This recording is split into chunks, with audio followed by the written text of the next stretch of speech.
guys are ridiculous. These guys are ridiculous. Now, how about them damn Celtics? And we are back with another episode of How About Them Celtics. Sam and I are here recording Wednesday, October 11th. And we have kind of a weird pod today because it's going to be split up into like a million different sections because we have a lot of stuff going on. So as we are recording this, it is 1 p.m. on the 11th. The Celtics play the 76ers tonight in their third game of preseason action. So you're going to hear the reaction to that first or second, or do we want to put that at the very top of the show and then go into the other thing? Show? That's the most pressing. That'll be the top of the show. That's what the people are coming for. Yeah, after that, we have an interview with Yahoo Sports insider, NBA insider Jake Fischer, friend of the program, coming back. Thank you to Jake. You probably saw reports from him over the summer. He's all over it. Yeah. He's got the connections. He's their new Shams now that Shams isn't there. He's been there for a while. He was at Bleacher Report before. Jake Fischer, legend. Thanks to him for coming on the show, and I'm sure we had a great conversation, which we'll go to after that. And then after that, you will get the rest of our stuff, the Celtics news, the NBA news, and the rat list, of course. And I think we're going to try to do a rat list with Jake if he decides to agree to that. But we'll see. We're going to throw it over to the reaction to the 76ers Celtics preseason game, and then the interview with Jake, and then you'll be back to Jack and Sam in these outfits and probably some different ones in between. But we'll see. Time for some costume changes. All right, we are here after the Celtics 76ers game. It is now 9:30 on October 11th. We have gone through outfit change. Well, I think Sam has gone through outfit changes. I think I'm still wearing the same thing. Well, technically second, but you'll see. I still think I'm wearing the same thing from all day. I still need to shower tonight. But Celtics just took down the Philadelphia 76ers for the second time this preseason, moving to 2-1 on the year. Jason Tatum and Jaylen Brown didn't play, but everybody else did. And it was once again an impressive showing for lots of players on the roster. Where do you want to start, Sam? There were a lot of good performances tonight. This was a very well-rounded showing from the Celtics. It felt good. We go in chronological order. I think so. Sure. So we'll start with the first half when people actually played, rotation players. You got really good displays from just about any guard that took the floor for the Celtics. You got Jrue Holiday, who had a great game after being 2 of 10 on Sunday, finished with 11 points, 5 of 7. Yep. And he looked pretty good. Hit a pull-up 3, under control, made some passes, played defense. What you're going to need to see from him, it's good to see him be able to kind of be aggressive, initiate, because there are going to be times this year when the Celtics need him to do that. You're not going to have a great Tatum game every night. You're not going to have a great Brown game. You're going to need Jrue Holiday to be able to step up. The pressure's not always going to be on, but it's good to see him take a little bit of that drive. I agree. Jrue Holiday was good. I'll just start with the other guard. Derrick White was also awesome. A lot of blocks. 11 points, 3 rebounds, 4 assists, 3 blocks, and a steal.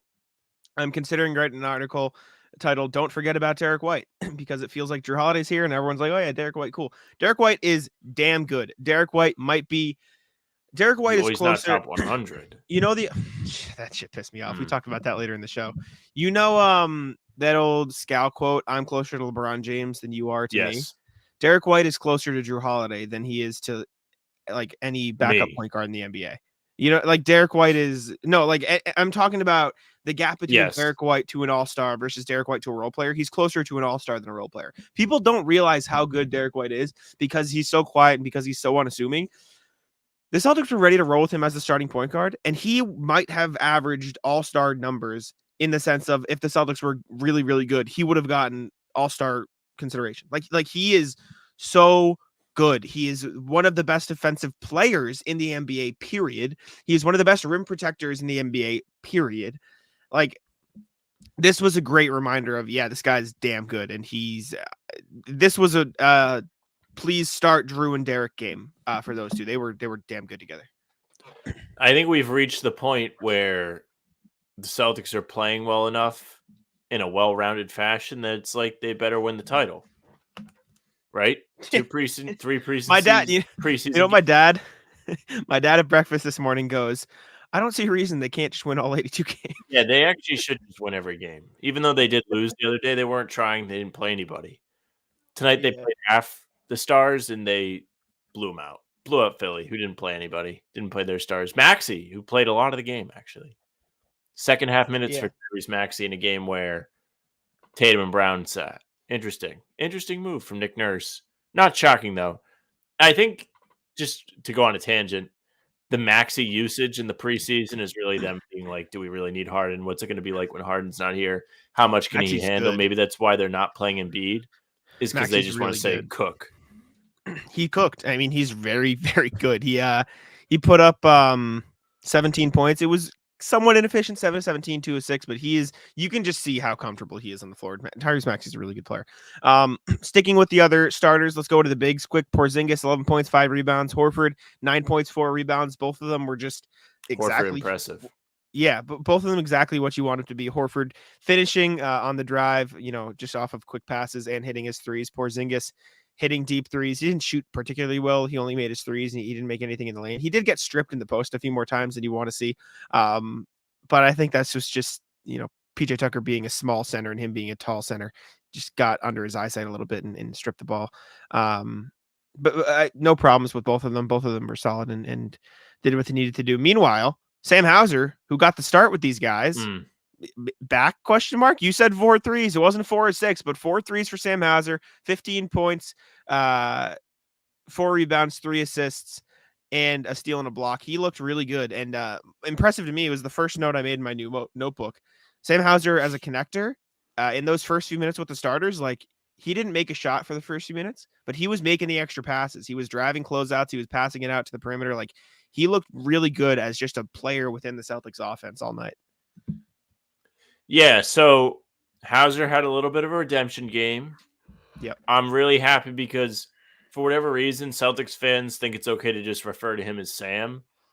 So whether it's in our comments or on Twitter or anywhere else, I think I'm catching strays when he plays bad. I'm sick of that. So stop missing threes.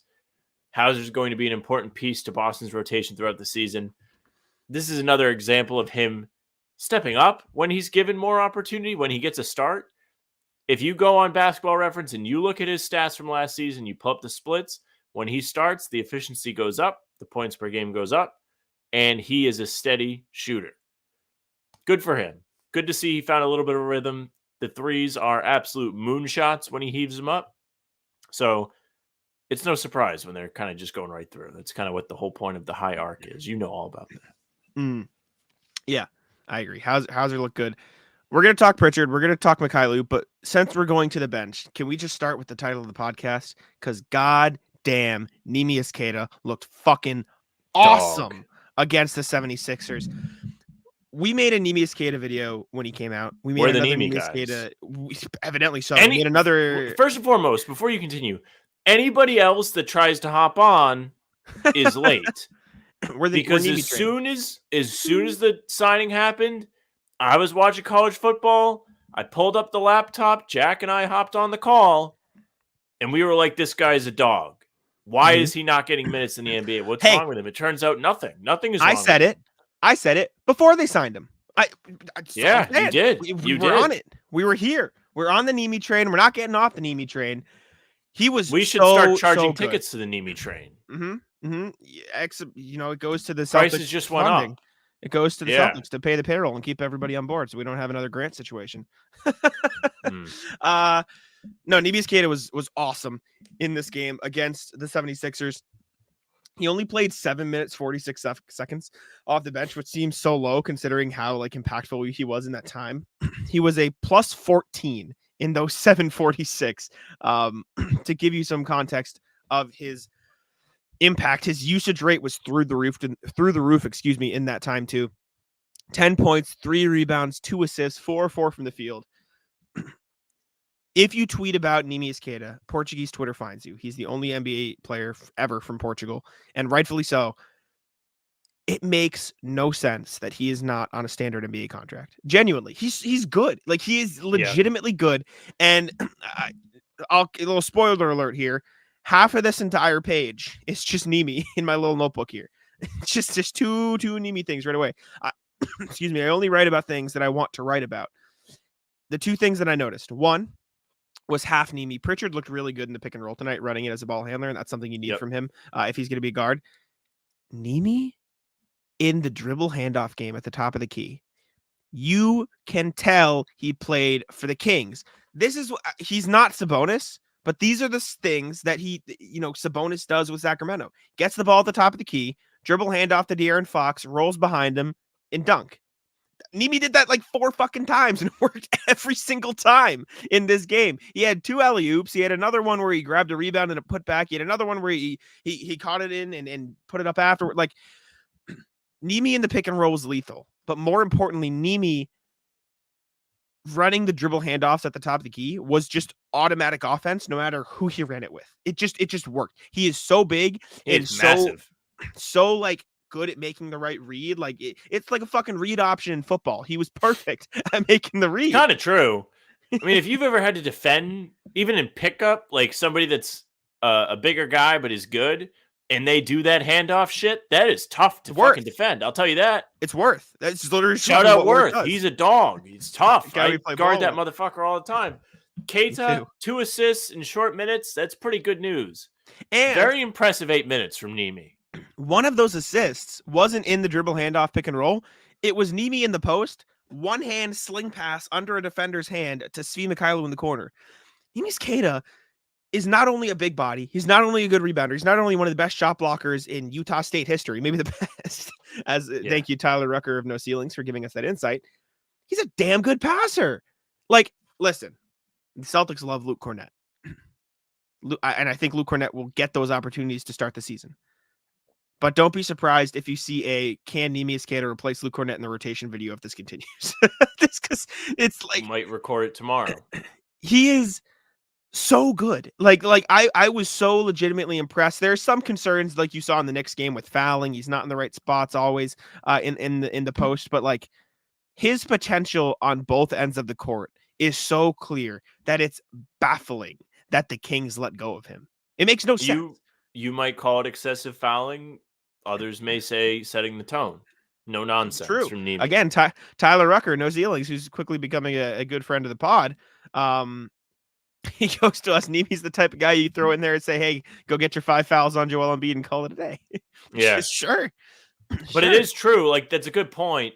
Embiid didn't play today. He's going to play the next time these two teams play. You'd imagine they're going to need extra bodies to guard him. Porzingis in his skinny frame isn't going to be doing the job. Al Horford is, of course, going to be the man for it, but he's going to need a break. He can't go for 48 minutes. You may see a lot of Nemi in that game, and that could be a great opportunity for him to break into the rotation if he's not already a part of it. Who knows what they're going to do in the playoffs, because two-way contracts, he's going to have to fulfill a certain amount of games, then he can't play anymore. Don't know how they work in the playoffs, hand up. But I want to see a lot of them. We were in on him from the beginning. Again, Luke Kornet hasn't really stuck out that much in the preseason. A lot of people are upset with him. Somebody said he's going to be pumping gas. Mean. Which is fine. I mean, rude. Not if he goes and somehow ends up in New Jersey. They don't pump their own gas. Did you know that? Remember what'd you say? In New Jersey, they don't pump their own gas. Did you know that? Anywhere? In New Jersey. Really? Well, you go to the gas station. It'll be Luke Kornet. Yeah, there are places where you can do that here too, but it's just not as common. Really? Yeah. Never seen it. Yeah, I hate it. I don't like I'd kind of I like to do it myself. Remember when I said Neemias Queta was the best shot blocker in Utah State history? Were you correct? I was correct. He has the single season record for most blocks in a season, and he is also in second place, 97 and 84 respectively. He averaged 3.3 blocks per game in his junior season and final season with the Utah State Aggies. There was another record I saw. He has, the most blocks per game in school history, the most blocks in school history at 219. Second place is 155.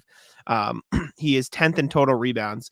He is second in team history at Utah State for single season defensive rebound season. He has 3 and 4. 1 and 2 is held by the same person. Who is it, Sam? Who is the number? Last part? Mm-hmm. I was looking to see how many years he'd been in the league.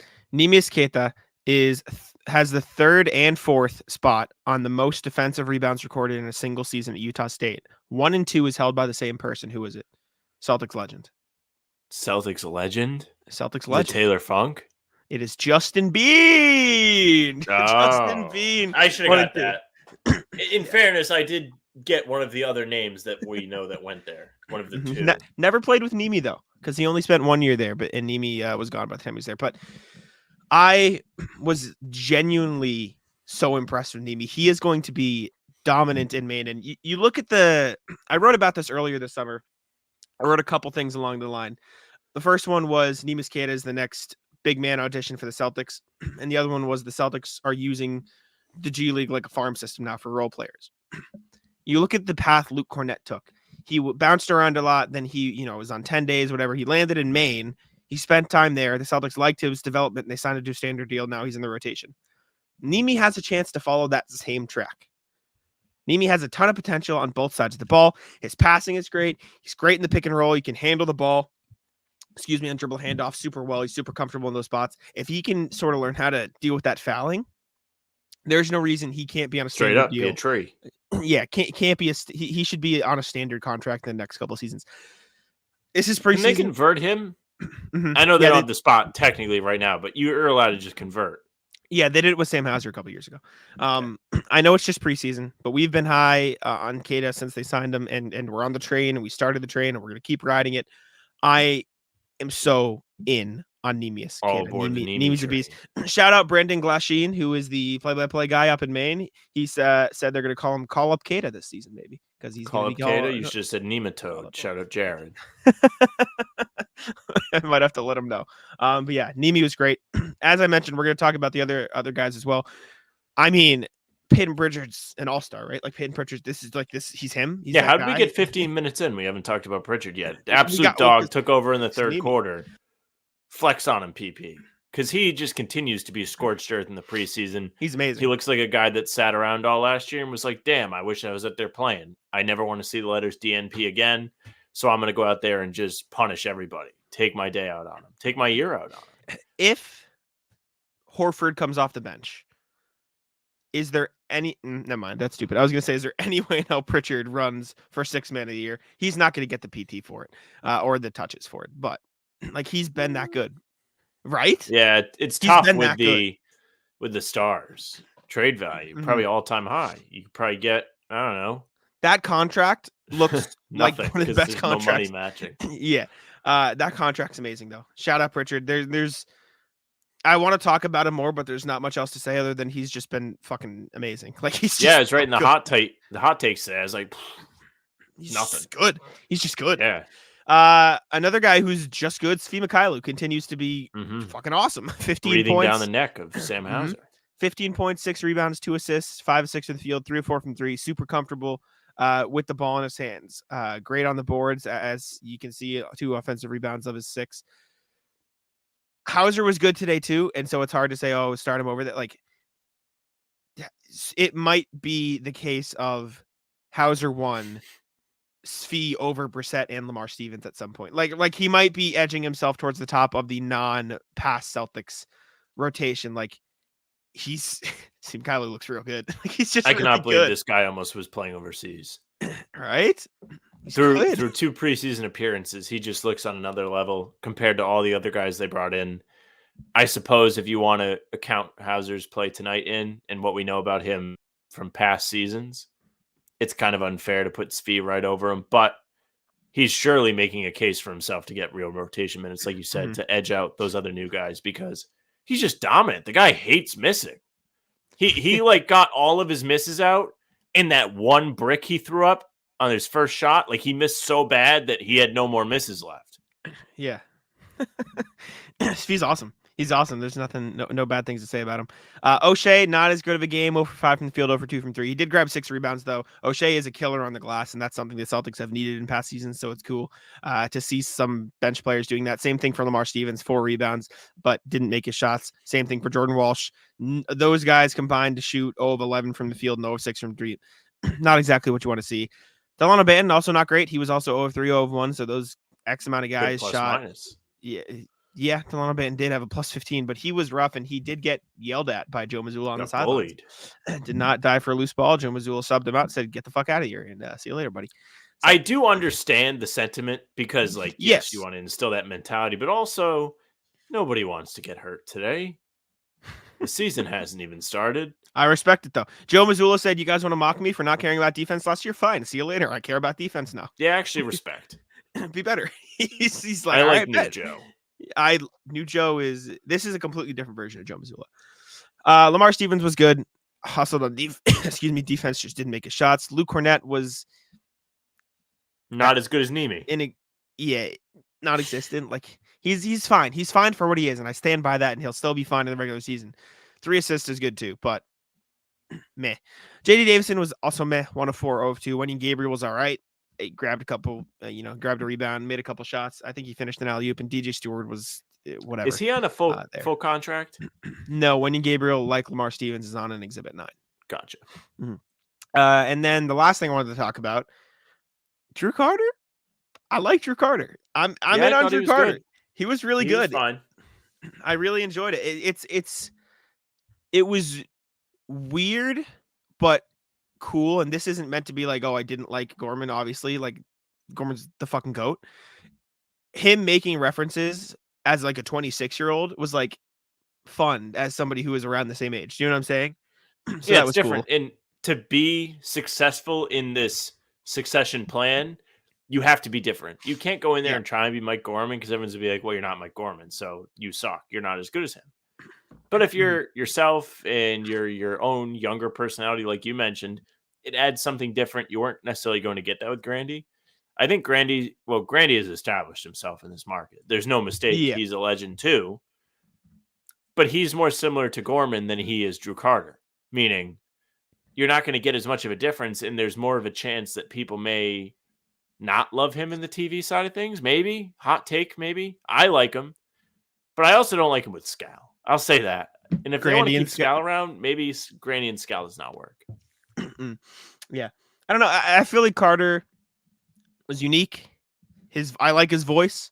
He was fun. He was on top of things. I think he is finding a balance with Scal. Like he's playing off Scal rather than having Scal play off him, which is good, which is what you need to do. I'm in on Jrue Carter. I thought it was a good game. I didn't really get a great chance to listen to him on the playback because we were so focused on doing that. But like listening to him tonight, just watching the game, really enjoyed Jrue Carter. He was awesome. So shout out him. Our listeners are not going to like that. I really like Jrue Carter. I thought he was great. Any other takeaways from this game that you want to notice? I'll check my little notebook here. I think I covered everything that I wrote down. Sixers are just afraid to start the ass kicking already. Keep resting and beating Harden. They don't want to trot him out there and get humiliated by the Celtics just yet.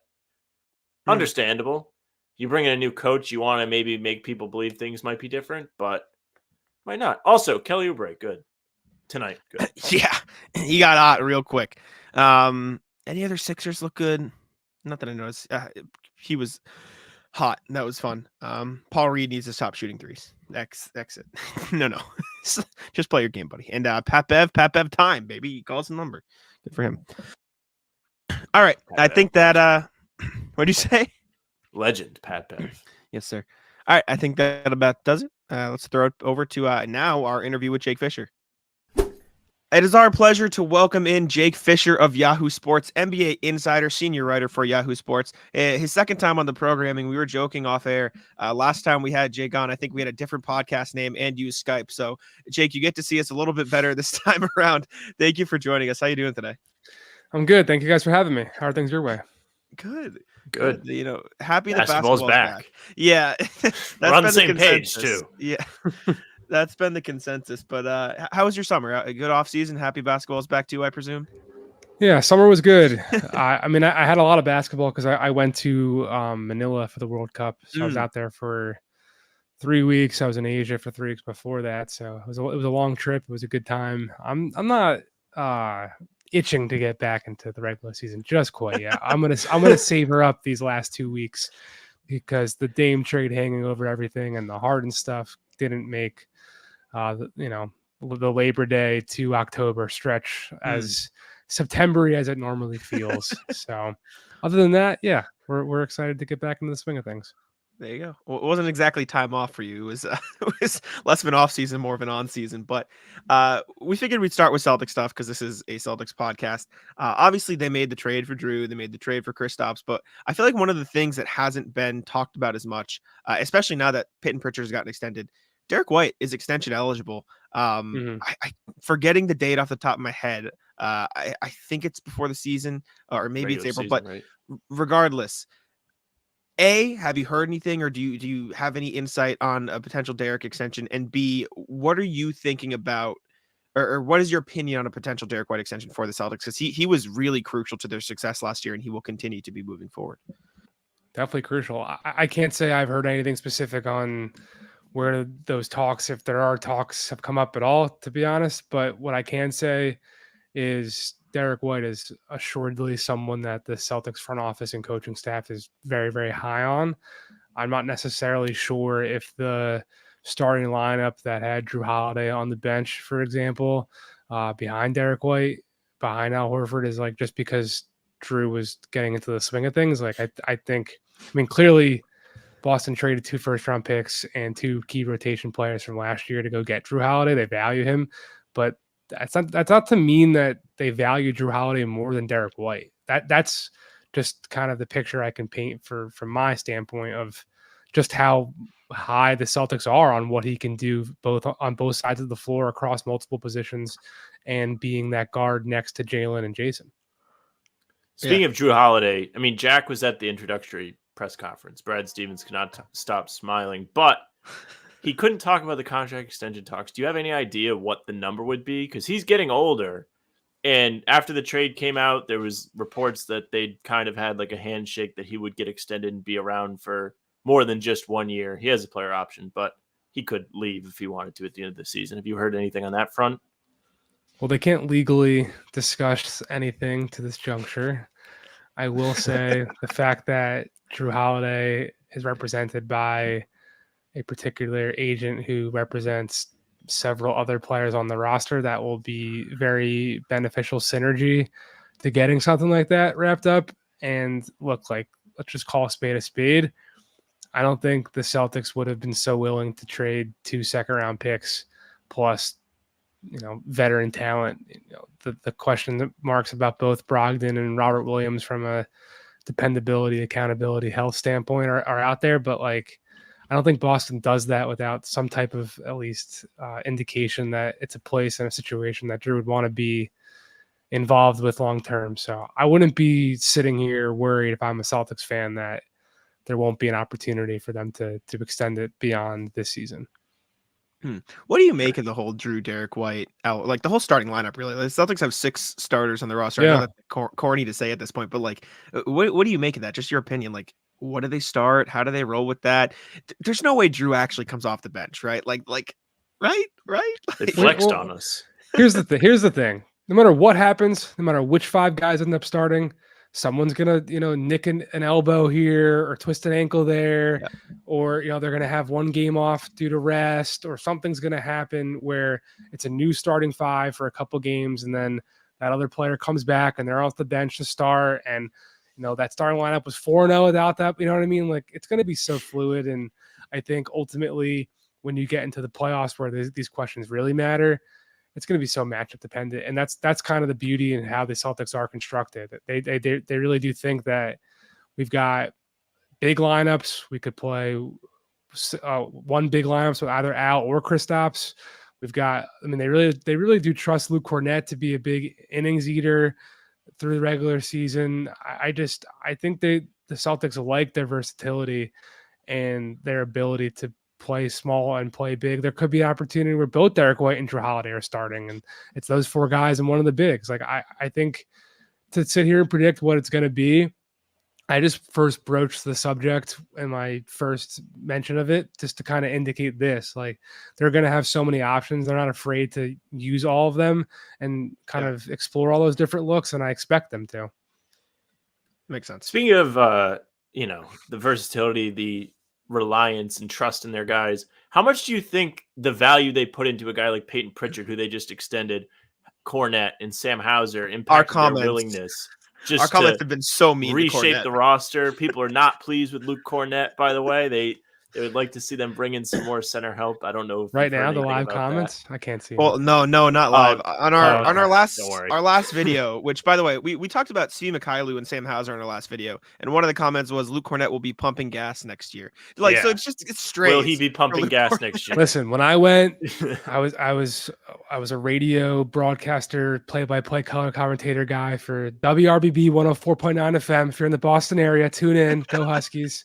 When I was at Northeastern, and we went down to play Vanderbilt. I think it was like January 2nd. Like, not a fun time to be on a college campus. And yeah, nobody there. Luke Kornet was the starting center for Vanderbilt.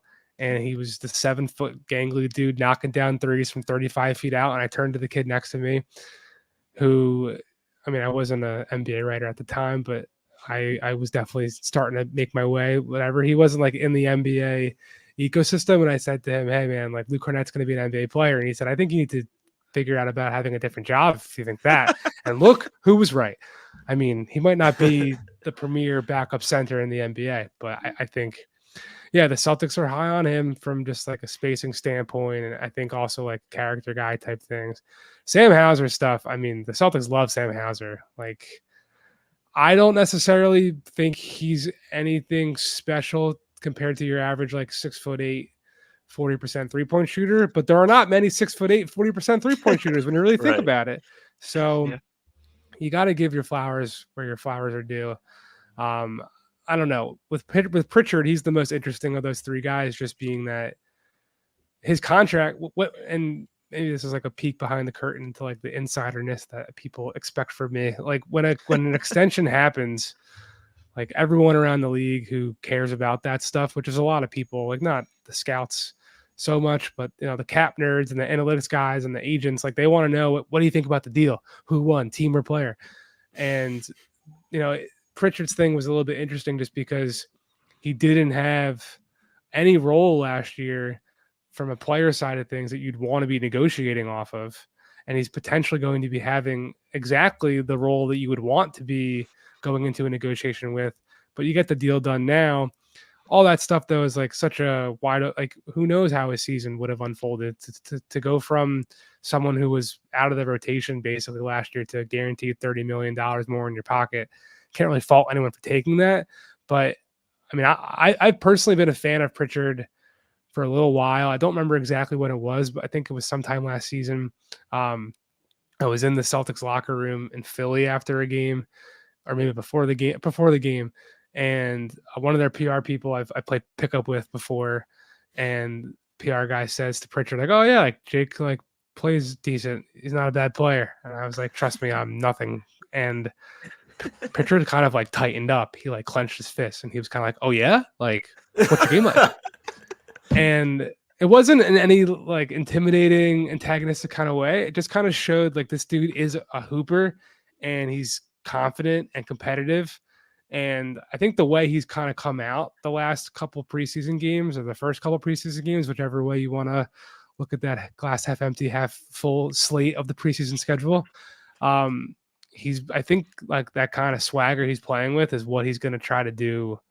I'm not trying to speak for Payton Pritchard, but just as my role as an observer, like the dude's out here with something to prove. He was stapled on the bench last year, itching to play and itching to show that he's an NBA player and one who can make an impact on a title contender. So now he's got a shot. I feel like he's going to be doing not like he's going off for 40 and hitting step back game winners all season long, but playing with that type of punch. I think he's bringing that same production in whatever role he will have.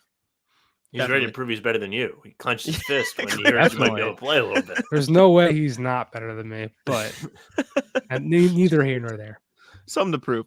All right. I think that's all we got for Celtics. Moving on to the NBA, we have different colors here. You know, like I said, upgraded from the Skype. You know, something nice special. Production level. I'm just gonna start with this, and I'm just gonna make it a blanket statement and let you share your opinion or anything. What are the Raptors doing? Like, just like, just why? Just like that's been like obviously since the deadline last year. Are they gonna sell? Who are they gonna sell? Psych, we're gonna buy and trade a first round pick, and then they're gonna do nothing. This like. What's the deal? Like opinion, anything? Like just what the hell? I don't think the Raptors have that answer either, which is why we've had this exact conversation about them for 18 months now. I mean, it goes back to even the will they, won't they trade Kyle Lowry at the deadline in 2021, I believe it was, before they end up getting Precious Achiuwa back, and I think maybe a pick in that sign and trade when he went to Miami. So, to lose Fred VanVleet for nothing, to teeter on the edge of trading OG, and now, he's going to, without a doubt, I mean, anything can happen, but without a doubt, he's going to be wanting to not exercise his player option for next season, to get into free agency, to not take an extension, and try to make, I mean, the Devin Vassell 135 contract that just got agreed to the extension with San Antonio right before Payton Pritchard. Like, any young wing in the league, they're looking at that and they're thinking, and they're looking at Jeremy Grant's contract and they're thinking, well, you got to be getting me 150. So, I mean, they're in a weird position where they don't have a clear path forward. They could have several paths diverging from the point that they're at. And not all these pieces involved are going to be involved in all those different paths. The one constant right now that is that at this juncture, at least for the foreseeable future, Toronto views Scottie Barnes as their linchpin, as their franchise guy, as their Jason Tatum, as their Luka Doncic, as their, go down the list. So we'll see if he actually does become that guy. That's the most interesting thing to me. You can talk about Pascal Siakam's contract and his trade candidacy. You can talk about OG Anunoby. But at the end of the day, none of those things truly matter from the Raptors standpoint, as long as Scottie Barnes doesn't ascend to being that true franchise engine that they're hoping he can be. They're a mess. I mean, Siakam, they don't even know if he wants to leave, doesn't want to leave, because there were always reports this summer being like he doesn't even want to get traded. He wants to stay in Toronto, even though they're just in purgatory. So well, I'll say this. I don't know if he will only want to stay in Toronto if he's not able to come to terms on the contract extension that he wanted to only stay in Toronto to sign. So those things are always sliding doors. Is that a beginning of the season thing, like the Derrick White extension, or is that a next summer thing? Like I believe he's got the preseason deadline. I think, I don't know off the top of my head, to be honest, but yeah. So are there any teams you would think that might be interested in going after him, specifically in the Eastern Conference? I mean, Atlanta was trying to get him for sure this summer. They've liked him for a long time based off of what I've been told. I don't know if they ever get anything done there. I don't necessarily know how far apart they were, but I was definitely hearing DeAndre Hunter's name and all that stuff. So how well he plays, that's something to keep an eye on for potential pivot points for him. I mean, I really didn't hear him linked to other teams. His name always came up with Portland because of that number 3 pick and what have you. But I just don't think there was ever anything really serious there with the Blazers. The only team I could confidently say, like, I know they coveted and were trying to go acquire Pascal Siakam is Atlanta. All right. Speaking of serious, is Ben Simmons back this year? That's what they're saying. I mean, I went to Brooklyn's media day, I guess it was last Monday, and that was definitely a theme of the day. It's back. We'll see. I mean, I watched a little bit of that game against the Lakers from Monday night. He certainly physically looked back. Like, as someone who's kind of followed him throughout his career, because I used to pay quite a bit of attention to the Sixers rebuild. I mean, watching him last season, he kind of looked like an action figure in a bad way. Like, talking about like GI Joes, where like you're built and you're strong, but your arms only move in one direction and your legs only, like, he was just stiff and rigid, and he wasn't like this fluid runaway athlete that we saw in Philadelphia when he got out into transition. At least against the Lakers in Las Vegas on Monday night, he looked fluid and powerful and active out there. I don't know if he's going to be able to be anything more than that. I don't know if he's going to be able to like reascend back to all-star status, but at least so far he's moving like an all-world athlete that has the potential to at least guard to that level. So we'll see what happens on the offensive side of things, because a lot of his stuff is obviously mental from a confidence standpoint with shooting and attacking and what have you. But at least from a physical running around the floor, being an athlete out there, like, he does kind of look back to me. Back. Okay. You heard it here first. Okay. So this is going to need some context.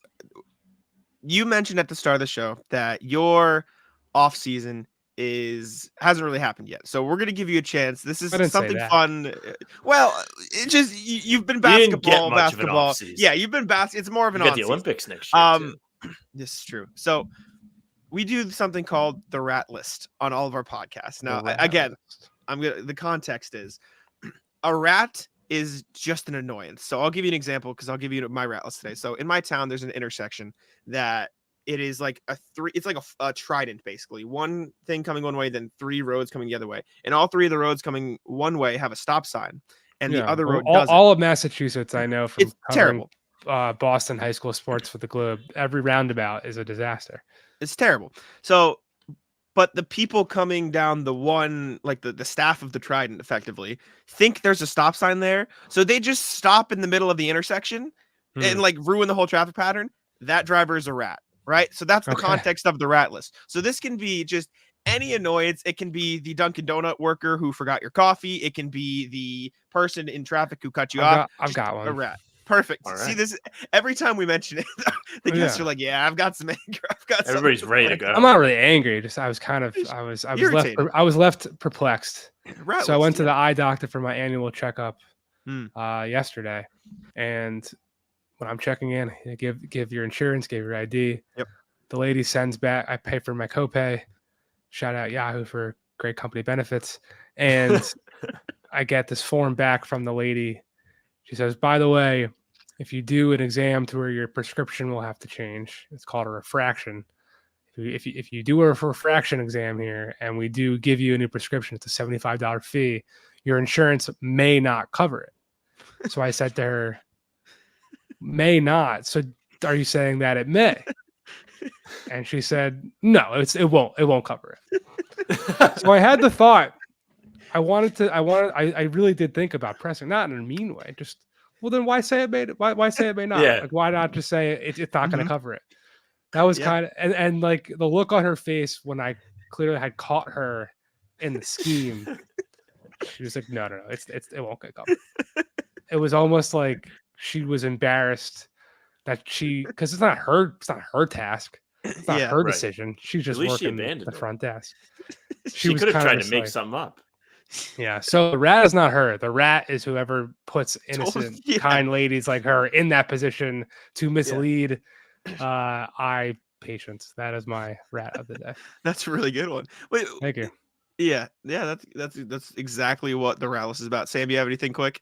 I got nothing. I burned them all when we recorded the we recorded the rest of the show earlier. So we appreciate you tuning in. I will say thank you for joining. Sam, filibuster for a sec because I got to grab something right here. Yeah, thank you very much for joining us, Jake. You know, it's very busy here. Preseason getting underway. You've been busy all summer.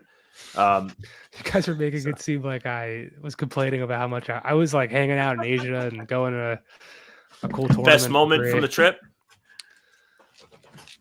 Best moment from the trip, I had probably a life-changing conversation with an Uber driver that was bizarre. Ooh. Oh. Yeah, anti-rat list. Anti-rat list. Yeah, I'm rooting for you.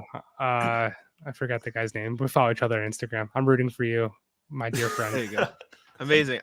This is what I was grabbing. I just wanted to say I'm a fan. There you go. Really good. Built to Lose. Phenomenal. This was a great book. I read it Appreciate that, when I was making a couple train trips a year or two ago, and I've had it just sitting back there. So I was like, I meant to grab it before we started, but I didn't. But thank you again, Jake Fischer. It's still on sale, very heavily discounted on Amazon.com. Very heavily discounted on Amazon.com. Stress that real quick.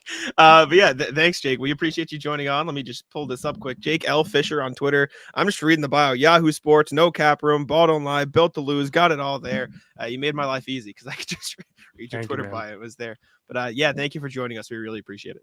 Appreciate you guys. Good luck this year. Thanks. Thank you.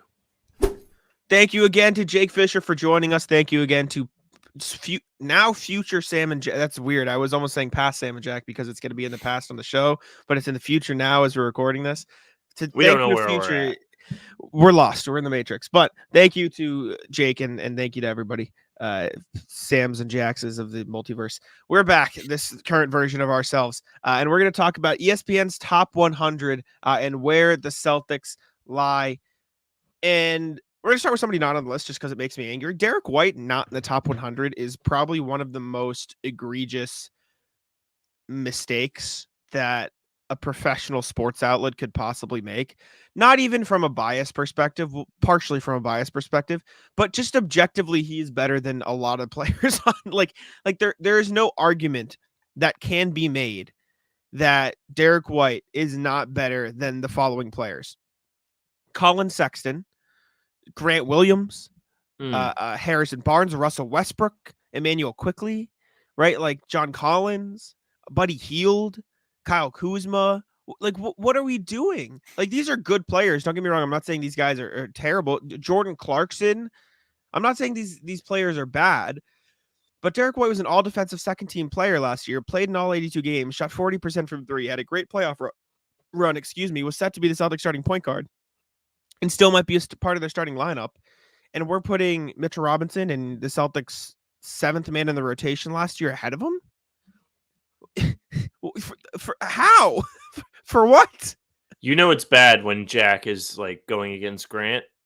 This is how quickly people change. You know, you leave the team and they turn their back on you right away. Last year, Jack would have been like, yeah, okay, I can see it. Like, Grant plays good defense, makes threes. Like, he is valuable, but not in the Celtics. Not above Derrick White. Not above Derrick White. I think it's crazy, too. He is on the list. Okay, I'm sorry. Sam, better player, Marcus Smart or Derrick White? Smart. No. He was a better player last year. Derrick White was better than Marcus Smart last year. He was all defensive second team, but Smart had more responsibility. But I thought Derrick White was bigger. Regardless, it's close. You can argue for either. They're probably on the same level. For White to be, what is Smart? 60? 59. Yeah. 59? For him to be plus 41 at least spots on the list? Nuts. Isn't really fair. But also, Porzingis is 62. Not to spoil like any of the other aspects of this. Yeah. And Porzingis, I mean, we saw it against Philly in the first game. He rules. You know what happened on this list? They wanted you to talk about it? No. Off-season additions that they liked were significantly boosted. Grant Williams into the top 100. Marcus Smart above. Big Marcus Smart fan here. Don't get me wrong. Marcus Smart above Desmond Bane, DeJounte Murray, and Kristaps Porzingis. Like, who were some other offseason additions? Was Desmond Bane an all-star last year? Did we have this? No, he wasn't. Jaren Jackson was. That's the confusion.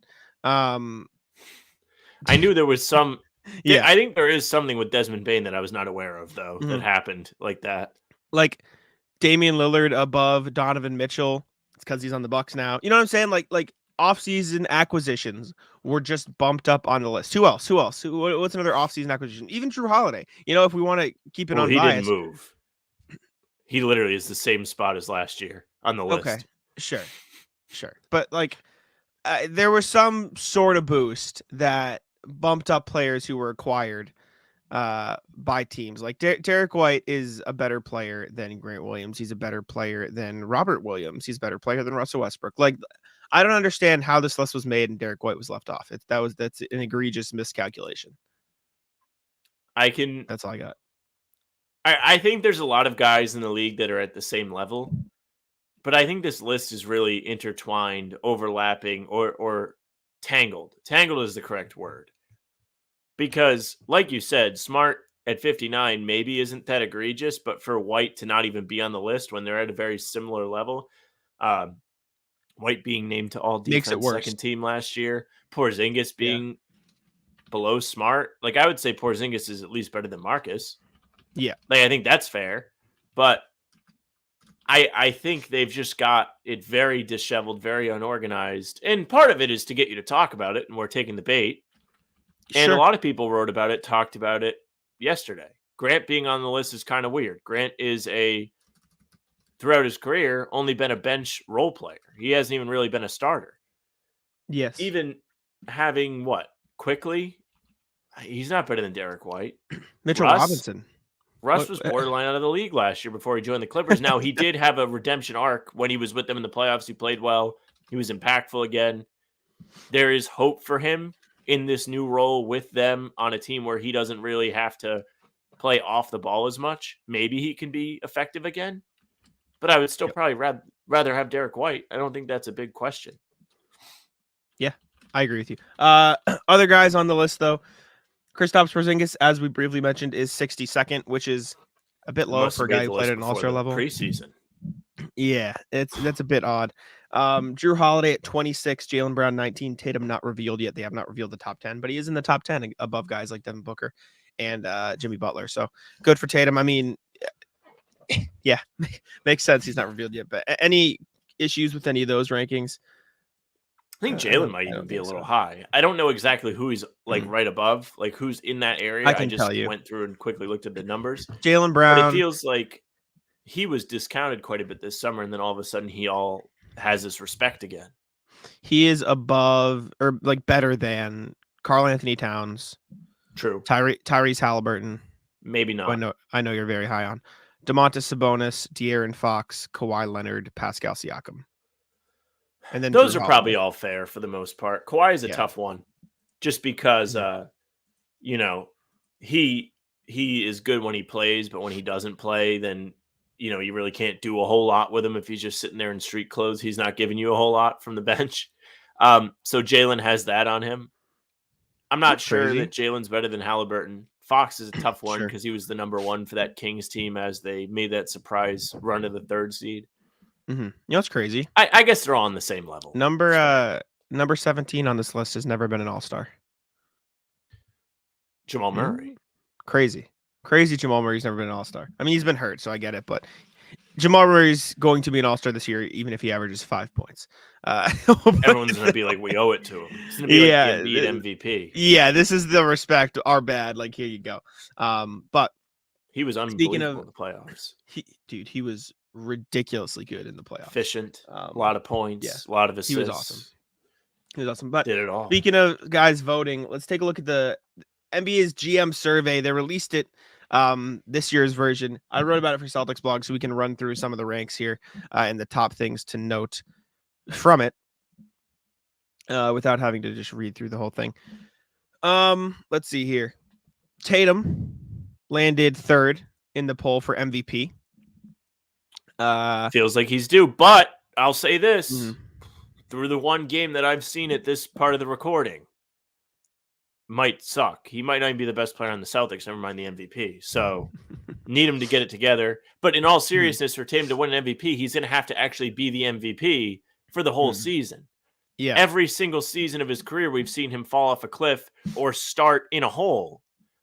He hasn't put together a whole season. Usually it's what we're seeing now where the start of the season rolls around and he's not quite up to the level that we all expect. Last year, he came out of the gates red hot, released his shoes right at the All-Star break, and then sucked after. And that really killed any chance he had of winning MVP. If he wants to get that, he needs to play a full season of consistent basketball. Well, Sam, for what it's worth, Tatum in 3 preseason games last year averaged 18 points on 38% from the field and 20% from deep. So maybe this is a good sign that he'll get off to another hot start in the regular season. So we'll have to see. But yeah, he was 3rd in MVP, according to GMs. Celtics were tied with the Nuggets, earning 33% of the votes for the team most likely to win the finals. 53% of GMs said the Celtics would win the East, 43% Milwaukee. Those numbers were flipped for 2nd place, and the only other team to get a vote for 1st or 2nd place was the Miami Heat, who got 3% for each of them, which is fitting. Makes sense. Nuggets overwhelmingly won the West. Tatum, 3rd for MVP, like I said. He also received a vote for if you could start a franchise today with any NBA player, who would it be? Jokic was 1st. Wemby was 2nd.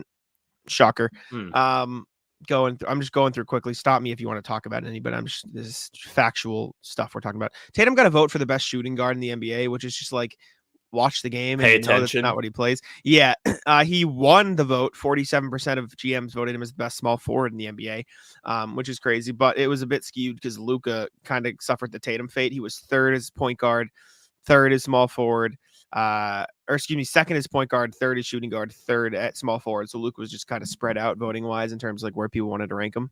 So it is what it is. Getting fantasies, only playing point guard.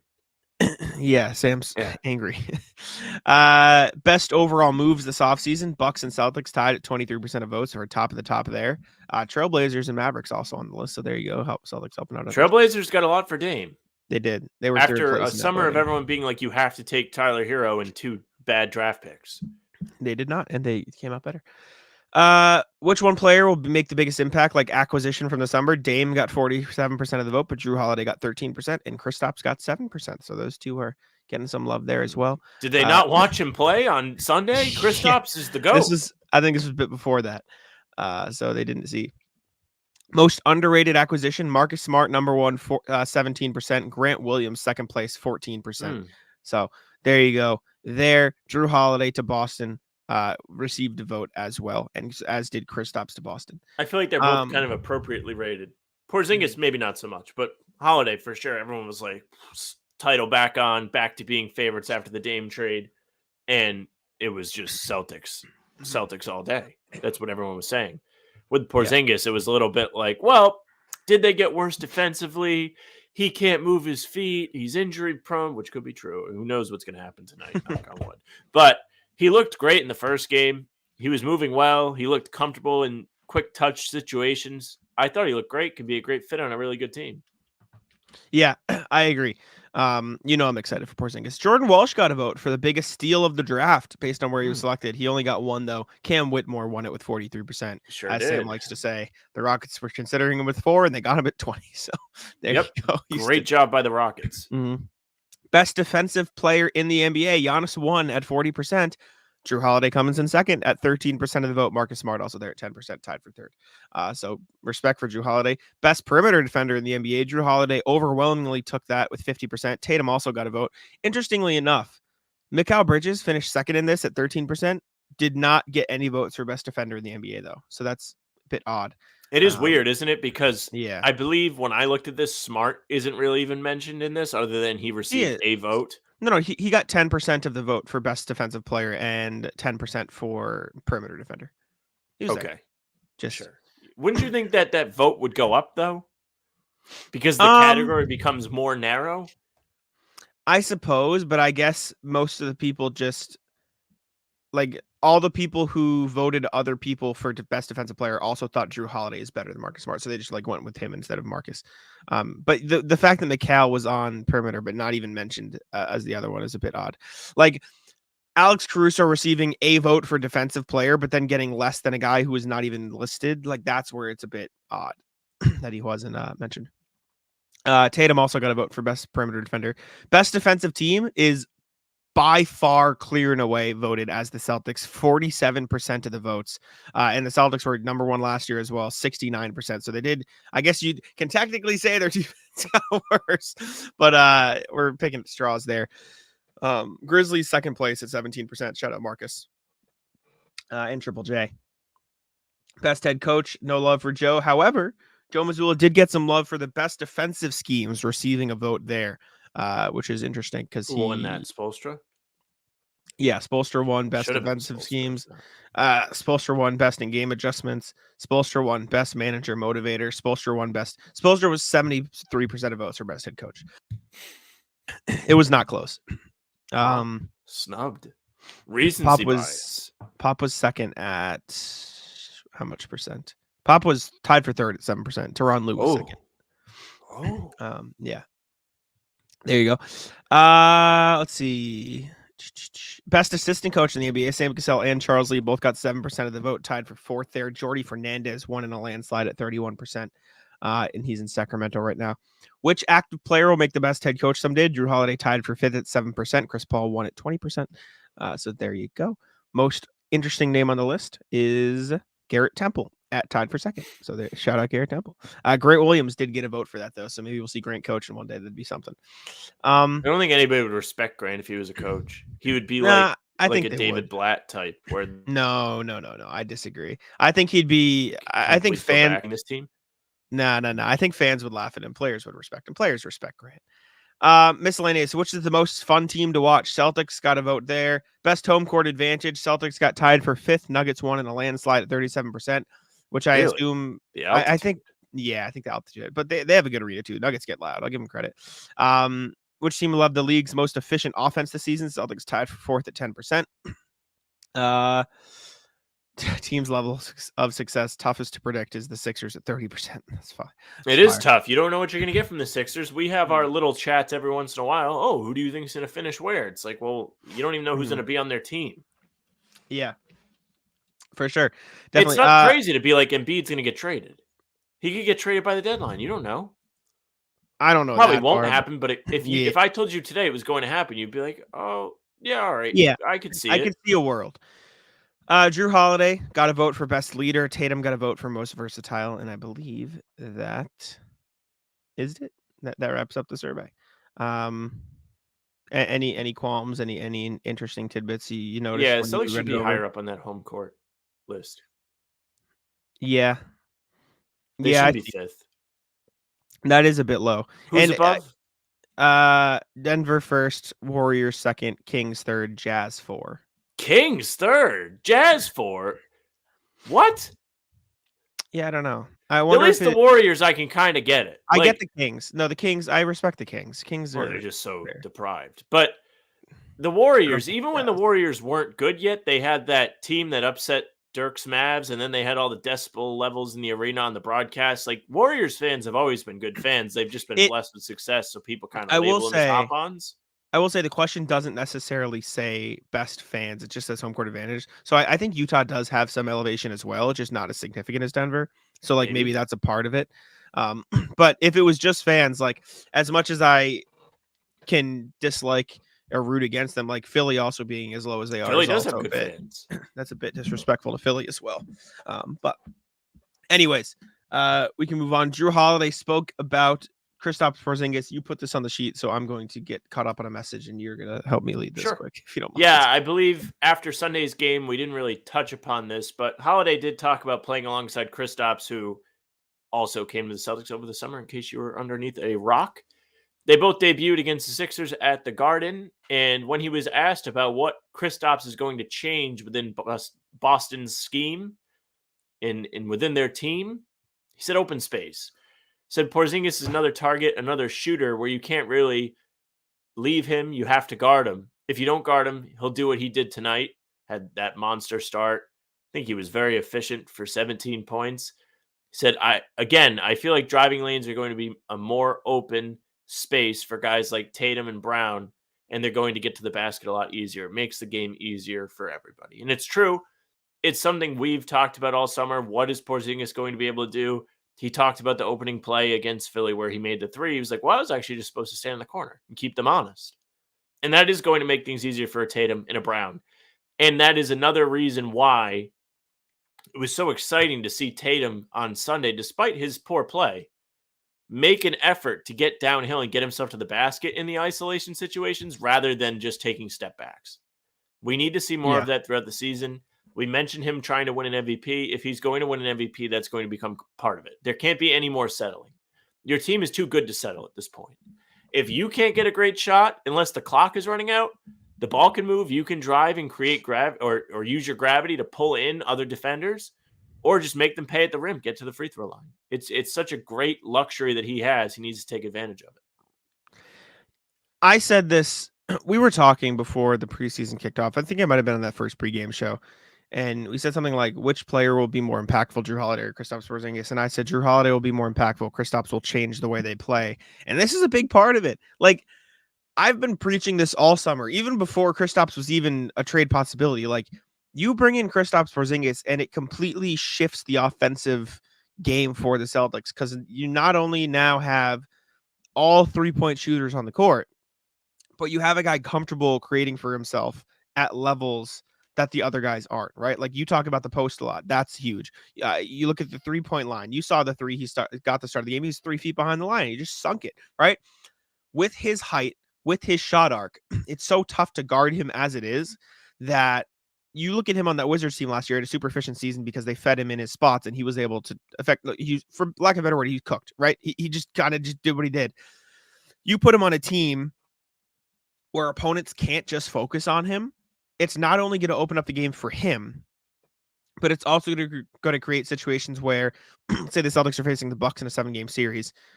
Who's guarding Porzingis, right? Giannis maybe, but then if Giannis is guarding Porzingis, who's guarding Tatum? You know what I'm saying? Like, there isn't a team out there with enough defenders to cover all of the Celtic stars. They're going to have to live with something. And if the gonna live with it is Porzingis, the Celtics are in a really good spot. Just that talent excuse me, level with his skill set is going to just transform the Celtics offense. And you got a glimpse of that in the first preseason game against the Sixers.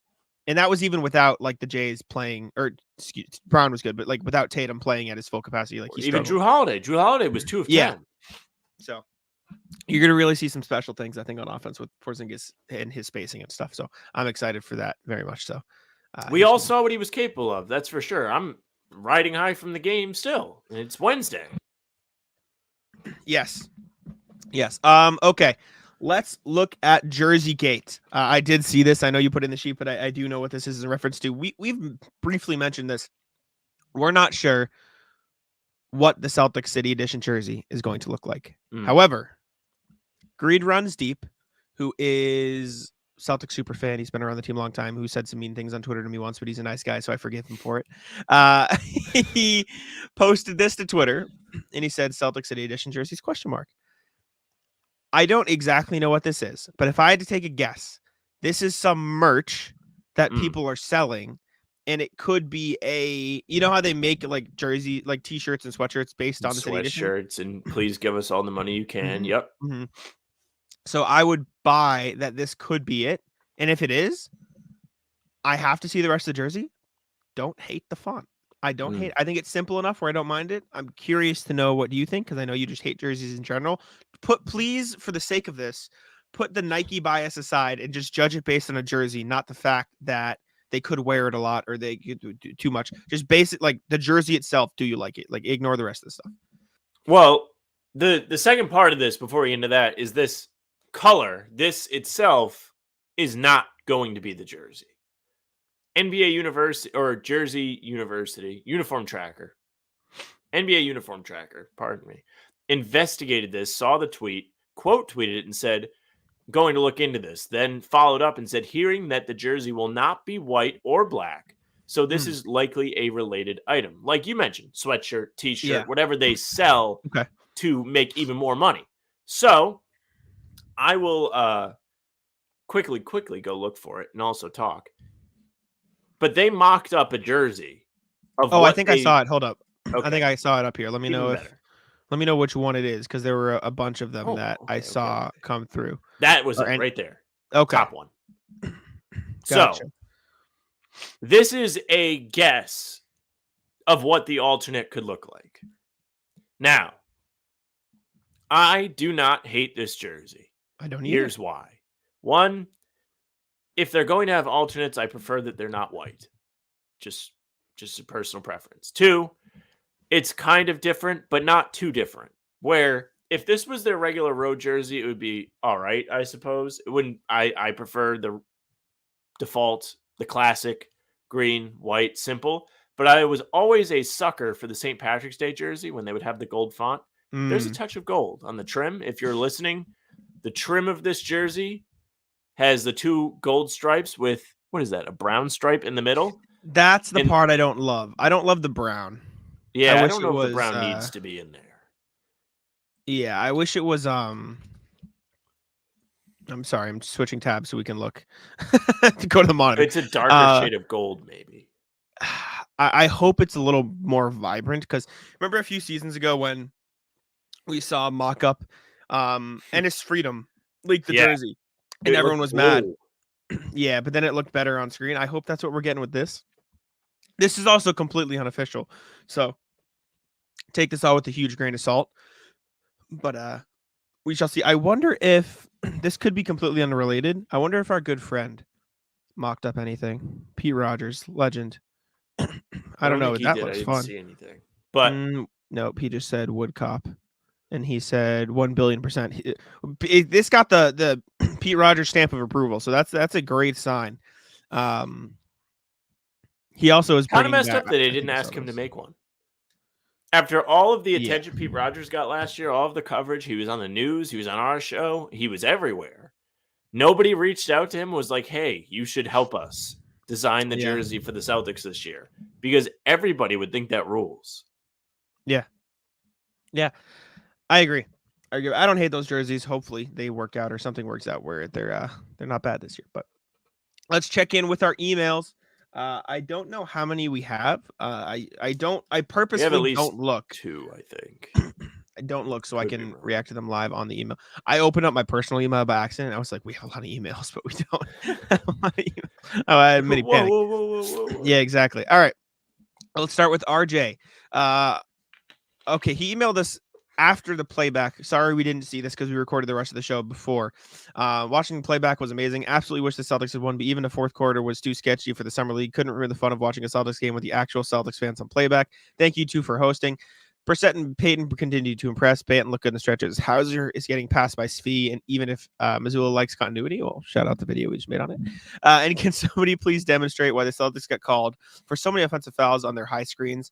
Fun trivia fact. Evan Fournier is still staring at Tibbs. Be well. Thank you, RJ, for the kind words. I had a lot of fun on playback. Playback was really fun. I enjoyed that. We'll be back next Thursday for the Hornets game. Yes. Hornets game. Final I think we're gonna try to preseason do game, the finale. Yeah. I think we're going to try to do once a week throughout the season. We don't want to do it every game, but like once a week seems like a healthy medium. I agree because I like watching the games on my couch, but I will watch them with the people. Why not? Yeah, we'll see. Let's see. Let's go to the next one. Celtics Riddle. Yeah. Okay, Sam, turn the screen off. Turn the screen off. We'll quiz All you. right, I'll get out. Yo, from Philip. I like who he play for segment. It's short and I love trivia. So I was bored and wrote a riddle for you guys. Well, Philip, I'm going to read it. Hopefully I don't see the answer. Oh, the answer's. Oh, I don't think the answer's on here, so I can play too. This might be lame, so seriously consider not including this. No, we're including it. I'm already reading it. The answer is far below and backwards, so don't read it unless you want to. Oh, Philip, you're. Can we just clap it up for Philip for already like helping me do this, so I can play too. Okay. Legend. Riddle. When a river with ducks ran through our garden, a small house was built behind me. Oh, this is a riddle. I had to leave for a time, but when I returned, I was surprised to see the house in a new position. Who am I? Wait. Oh, God, Philip, we're too dumb for this. A river with ducks ran through our garden. Is that duck boats? Maybe? The Charles? Well, a small house was built behind me. What's the small house? I had to leave for a time. This might be old garden, new garden. And then house new position is the garden. I had to leave for a time, but yeah, who returned? The Ducks? Is it Danny Ainge? I don't Could have know. been Danny Ainge. I was surprised to see the house in a new position. Did Danny Ainge, he left and come back? Well, he was on the team and then he came back as a GM. Are we taking garden too literally? I think it was put that way for a reason. So are you guessing Danny Ainge? That's like the first thing that comes to my head. I don't know. What do you think? I have no fucking clue. I thought this was going to be like The Wind. Or, you know what I'm saying? Like I thought this was going to be like The Wind? Well, no, not actually. Like I didn't think that was the answer, but I thought it was going to be like a riddle, like something like that. You know what I'm saying? Like not the Celtics related. I don't know. We can go Danny Ainge because I've got nothing. Philip's actually the Riddler, and he has Duke captured. So yeah, if you get it wrong, Duke is getting his other ACL repaired. Oh shit, Duke, my dog. I'll show you pictures of Duke in a second. I took a couple. Yeah, you want to go Danny Ainge? I got nothing. Yeah, that's my guess. The answer is Sam Cassell. I forgot it was backward. I was about to try to read it like that. Is the river is Doc Rivers? When we had duck boats for our title, the small house is Eddie House. Okay, who was behind Cassell in the lineup and moved to the new role in media by the time Cassell. That's actually really good. There's a lot of thought in that. Good job. I was about to read this as Lasac Mass though, so I was very confused. But Sam mentioned Duke, so let me actually pull up those pictures quick. I sent them to myself so I could share them on the screen. So my dog, as I might have mentioned to y'all, on the playback for sure, we found out that you were betting away the funding as he needed treatment. Yeah, so he came back from surgery and he is not too pleased.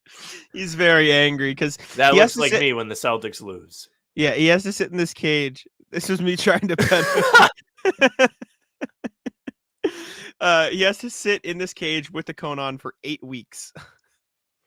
So Duke is very sad. Everyone say this is Duke's sorry, bubble. Duke. Yeah, Duke's in the bubble. Yeah. In the bubble. So he's very upset. But let's finish up the emails here. We have one more, I believe, from RJ. And then we'll wrap up this segment.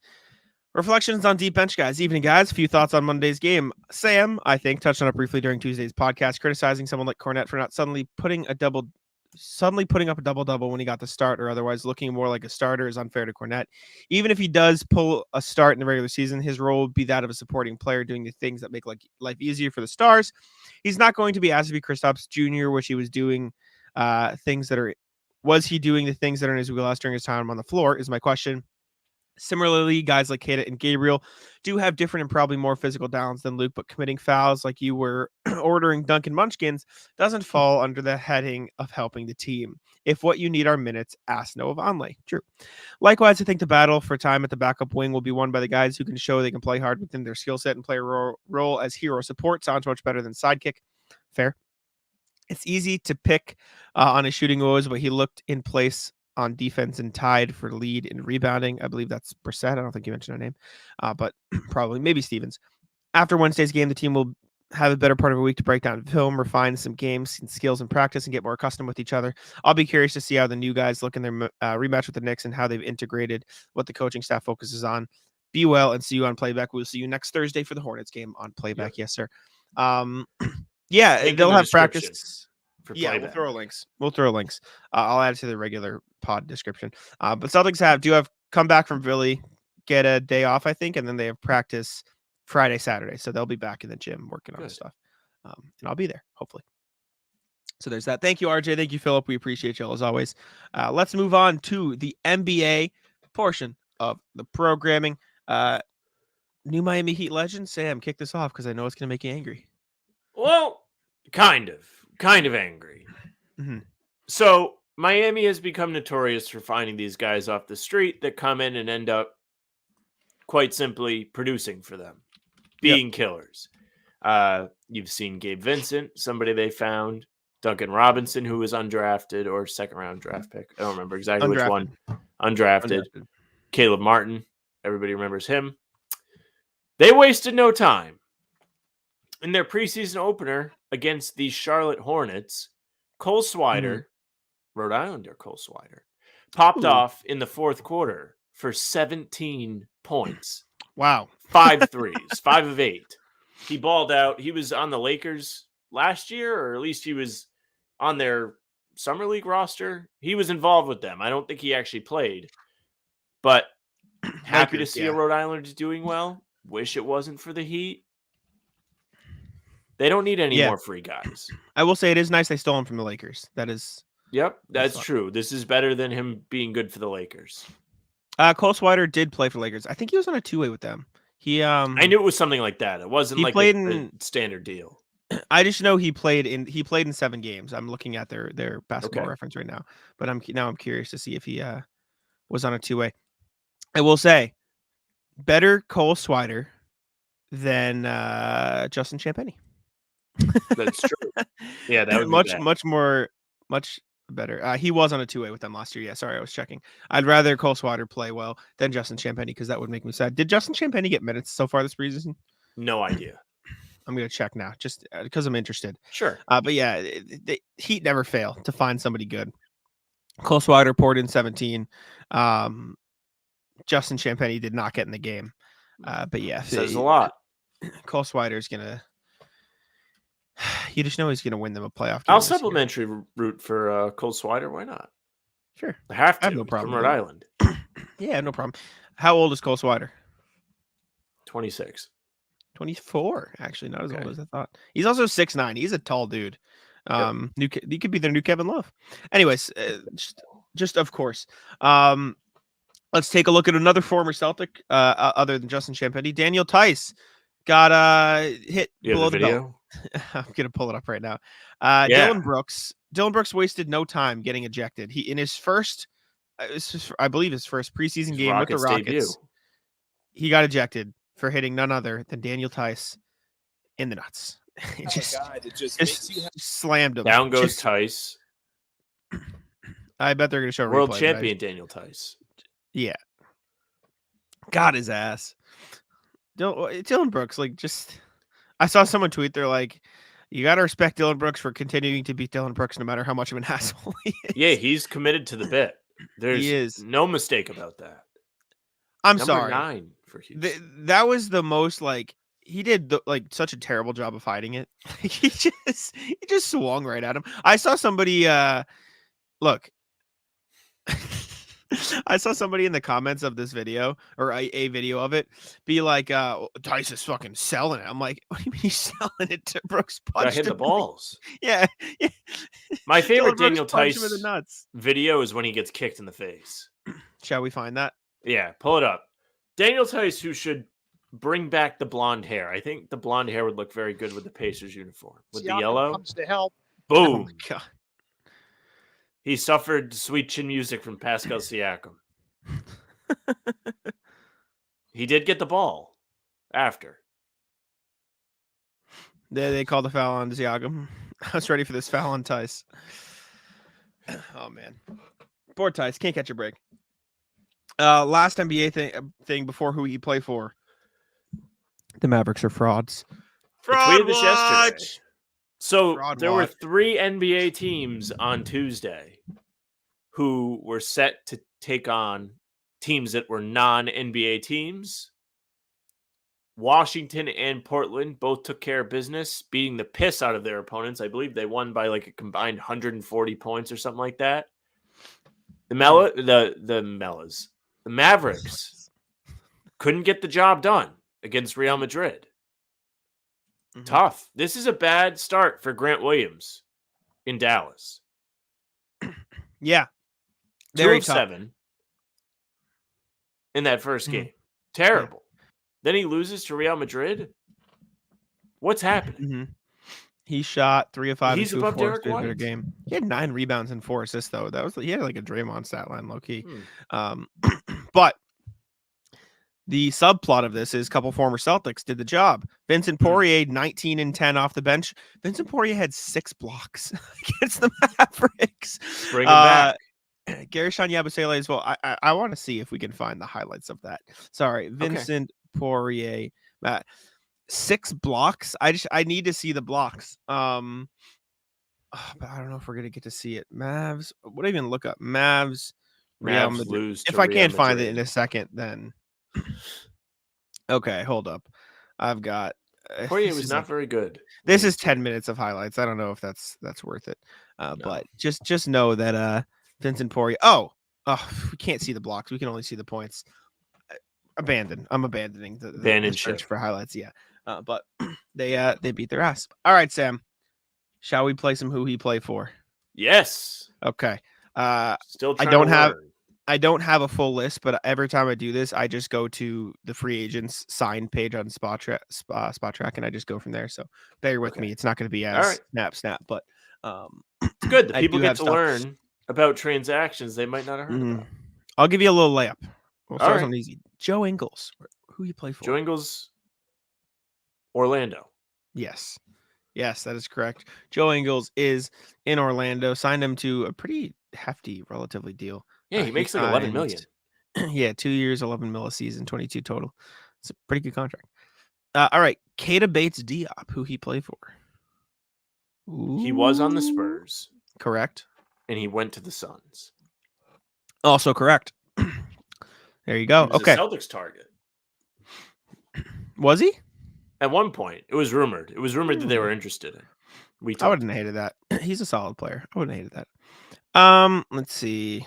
Some of these are too easy. That's the problem. We've already gone over so many that it's tough for me to like find ones that could stump you. I might have to start dipping into the exhibit something players. No, just- you can't do that. That's not the only if point they're of known. this. I'd only do an exhibit one if it's like a Lamar Stevens, like an actual player who's on an Sure. exhibit, or like RJ Hunter's on an exhibit. But you should know that.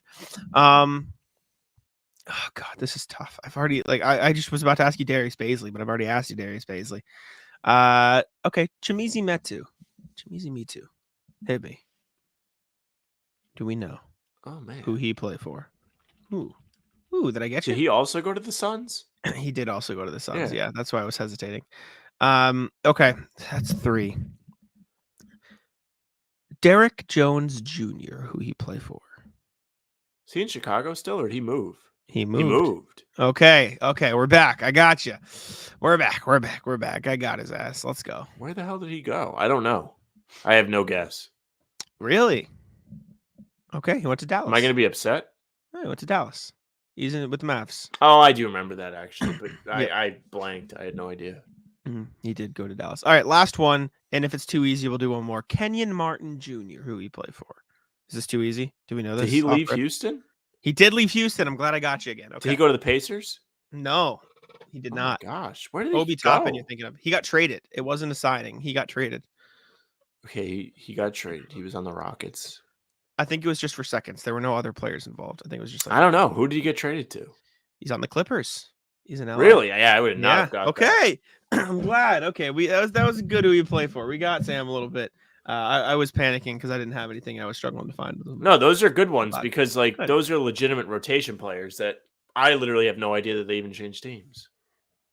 Fire. Love to hear. All right, let's do the rat list, Sam. You want to kick it off here?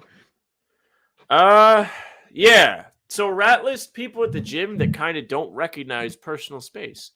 So in Planet Fitness in the back, there is a small section, probably good for like 4 or 5 people to all have their own little space. There's also if you've been to a Planet Fitness or maybe another gym, you might be familiar with a stretching cage, which is like a bunch of bars. And there's so many different ways you can stretch in there to make sure you don't hurt yourself. I stretch all the time because I'm running and I don't want to be hurt. So in between sets of the gym, I'll kind of post up my weights next to it. I'll make sure I get space over there, and I'll use that too. That way I'm, making the most of my time. People not recognizing that the weights are on the ground and just kind of walking over where like I'm like posted up. It's like my keys are there, my water's there, my weights are there. You blowing from Stupid Town? What do you think? I'm just not there? And then they're like, oh, you using this? Like, yeah. These 2 kids came over and like walked right where like I was using one of the barbells, like the really long ones, and I have it vertical because that's kind of how I put it down. I don't want it to roll away. And they start setting up with her. It's like, what do you think that's there for? Did I leave that there for my health? Yeah, that's a disaster. It's better than the high school kids that'll come in 5 at a time and just watch one kid lift in the summer. Because they do the free, if you're in school, you get to go to the gym for free in the summer. That's a mess. That's a disaster. Man, I had some okay rattlers, I thought, but I forget them and I don't write them down in time, so it's my own problem. What did I have for rattles today? Oh, I'll rattless my other dog. So I showed you the picture of Duke in the cage. Yeah. My other dog, Charlie, decided today. Duke was lying down finally. Duke hates getting back in the cage, as you can imagine, right? I would He hate just, getting back in the cage too. He Do you struggles, entice right? him? Do you He like fights put him. like a treat? We try, but he has gotten immune to that. He's just like, fuck you. I know where I'm going. I don't want to. So he's lying down today finally, and Charlie goes up and starts fucking with him. She just is like outside of the cage like this. She's like sniffing around like, what's up? What's up? What's up? What's up? And then he just starts barking at her. And so they start fighting through the cage. And he's got like a torn ACL, like he's had surgery. And so he's like, he's struggling. It was a mess. So rat list to my other dog for being an asshole and instigating. I like that though. That's one. almost anti-rat list. Like that's being like a good sibling. You're kind of supposed to fuck with everybody. Like we make fun of Henry all the time. Like that's the same thing. Like Henry can't stay awake. Duke can't leave the cage. It's pretty much the same thing. Yeah, I suppose. I'll rat list ESPN. So Jack and I, as well as many other Celtics blog writers, did our fantasy basketball draft last night. And I'll tell you what, ESPN does not give a flying fuck about fantasy basketball. Did I say football the first time? Yeah, but you corrected it. Fantasy basketball, whatever. So you can still draft John Wall. You can draft Kemba, I think. Dwight Howard, yep. Dwight Howard. They do not pay much attention to those that have departed the league. Jabari that Parker. might not have a home. They did not pay much attention to that at all. You have to find Payton Pritchard in like a search. He's like 800th ranked. He doesn't even have projections for the upcoming season. Mm-hmm. Yeah, he's ranked I could see that below becoming guys. a problem. I feel like they low-key won't update the stats. No. Yeah, I didn't consider that. No, because that shit's automatic. You know what I'm saying? But it is odd. It is weird. Rat list Amazon. I ordered Okay. something It overnight. is Prime Day. Yeah. Is it Prime Day today? Yeah, and What is that? yesterday. What is Prime Day? A bunch of deals. It's like there are Oh. Black Friday in October, but only for Okay, Prime. whatever. Well, I ordered something overnight. Like it didn't pay extra. It was just an option. I was like, okay, cool, I'll have this tomorrow. And the reason I wanted it overnight is because I've ordered a notebook to write my ideas for articles down, and That's I had right. ideas that I know that I would forget. And it just didn't fucking come yesterday. It's coming tonight. I'm like, what's the point of me clicking or send it overnight if you're not gonna fucking send it overnight? It's true. Like, what's the point? I didn't pay extra, so I'm not gonna like bitch and moan to them, but like, what are we doing? Also, ratless businesses who aren't open on Tuesdays, on like normal fucking weekdays. I went to order sushi because there's this place I really like in Stoughton, which is a town near me called Nagoya. Great. But like, and I'm not gonna rat list them specifically. I'm just gonna rat list businesses in general who do this because I really like their sushi and they're fucking awesome. It's a weekday. And it's specifically Tuesday too. Like Tuesday is the day that a lot of businesses are just randomly closed. Why? For what? Because they don't get business that day. They're trying to save money. It's annoying. Make no mistake. Rat list, but that's why. That's fucked. Open. Stop. Cut the shit. The best was like after 4th of July, like there were places that are just like, yeah, we're just gonna be closed for 2 weeks. Yeah. Agree. Ratless. I get it. People need time off, but oof. Rat list time. Yeah. It is October 11th. It needs to be October 20th because I've been waiting for 5 years to play Spider-Man. Spider-Man 2. I've talked to Jack about Spider-Man numerous times over the past couple days.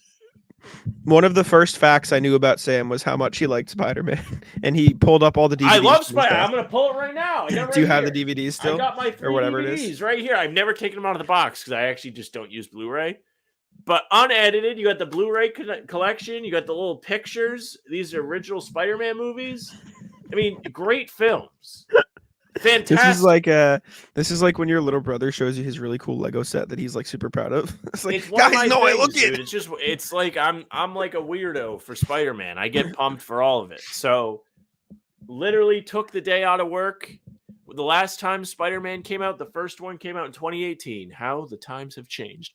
But I woke up. Well, first I stayed up midnight, played for like an hour and a half. Yeah. Went to bed, woke up at 7, and then just played till 1 in the morning. It was the best day ever. Just like sat there all day playing. You bet I'm doing it again. Yeah. And if you're coming to play back next Thursday, it's going to be like a couple hours before. I'm going to be on another level. Oh man. Do I have any more rat lists? I'm trying to think. I definitely had some that I can't remember. And it's mostly because I just can't remember what I did yesterday. Like I couldn't tell you what happened yesterday. What was yesterday? I don't think I did anything. Did you do anything yesterday? That's what I think I did, and I think I had a. You did stuff yesterday because you were up, I think. Did you have to go get your dog? Was that what it was? I have no idea what I did yesterday. I didn't golf yesterday, right? Golf was the day before yesterday. Yeah, did I golf yesterday? It was busy day, Monday. So my dog did come home. This is just Jack has an existential crisis on the podcast. My dog came home yesterday, yes. But I was out when he got here. When he got home. But where the hell was I? Where did I go yesterday? What did I do? I did something. I don't know what you did. I let my aunt's dogs out. But I think I did something else other than that too, because I wasn't. Do you home, have right? the Find My iPhone, but like your friends can see you? Maybe. I don't know. Because Kaylin is like obsessed with that, and she's like, "You don't do that with all your friends." I'm like, "No, I don't need to see where everyone's at. Maybe I need to track you." There was no practice. They were away. I think you just wrote. You were sitting around writing. What time maybe? You did the ESPN reaction for Celtics blog. I think you were just hanging out. Yeah. I guess so. But I did. Oh wait, I guess I just had to go out to let my aunt's dogs out, and I got coffee, and I guess that's all I did. I'm like losing my mind. Yeah, that's all I did. But I thought I did something. I think I had to sit in this room with my other dog Charlie for an hour or 2 hours because they were bringing Duke home and she couldn't get in the way, and all she did was like whine and scratch at my door, so I got a headache, and so I was mad. Yesterday was just like a blank. It's a ratless time for just not existing yesterday, I guess, for me. I'll ratless that as well. Yeah.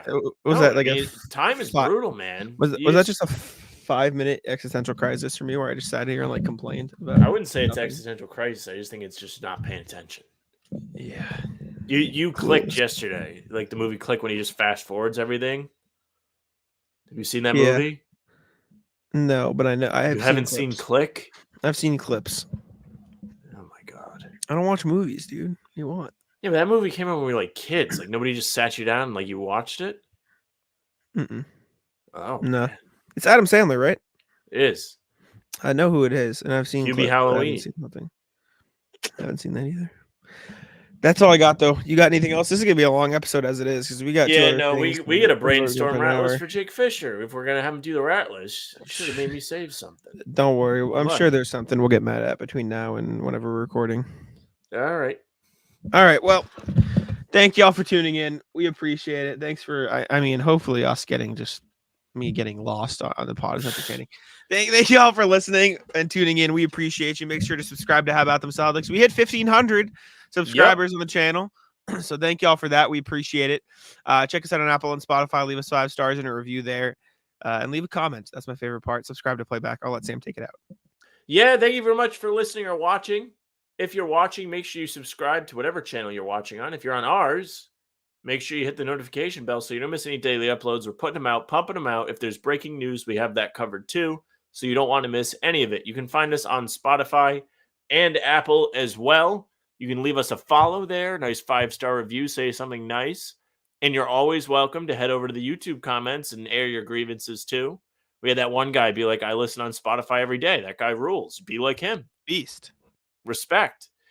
You can also find us on social media at How About Them C's. That reminds me, Jack sent me the graphic for today. Twitter, Instagram, TikTok, Facebook is just the name of the podcast. You can find us there. We're doing our streams. They will go there as well as YouTube. Pre-game, see you tonight, which is actually yesterday. Hope you came. You can find Jack on Twitter, Jack Simone NBA. You can find me at Sam LaFrance NBA. That's it for us. Bye. Taco, come on. Taco's having some fun here.